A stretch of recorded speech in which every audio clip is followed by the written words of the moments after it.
Begumpet RS road railway station రోడ్లో ఉన్న Deep లాడ్జ్లో accidental fire అనేది జరిగింది. దీనికి కాజ్ ఆఫ్ ఫైర్ ఏంటి అనేది కనుక్కుంటున్నాము.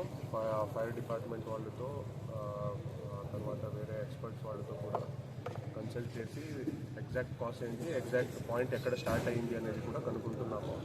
అలాగే ఈ లాడ్జ్లో దాదాపుగా ఒక 20 రూమ్ వరకు ఉన్నాయి అండ్ ఒక 39 మంది వరకు ఆక్యుపెంట్స్ ఉన్నారు. దానిలో ఒక్కడిని తప్ప మిగతా అందరినీ రెస్క్యూ చేయడం జరిగింది. అండ్ ఒక్క పర్సన్ ఇక్కడ ఎక్కిపోయాడు అండ్ చనిపోవడం జరిగింది. అతన్ని కూడా షిఫ్ట్ చేశాము. సో కొంతమంది అండర్ గోయింగ్ ట్రీట్మెంట్లో ఉన్నారు, వాళ్ళని అంబులెన్స్తో షిఫ్ట్ చేయడం కూడా జరిగింది. వీళ్ళ ఫ్యామిలీ మెంబర్స్ ఎవరైనా ఉంటే భయపడాల్సిన అవసరం లేదు.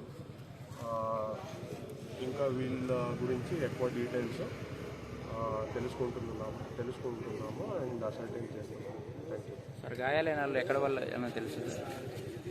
ఇంజూర్ అయిన వాళ్ళు ఎవరైనా తెలుసా సార్?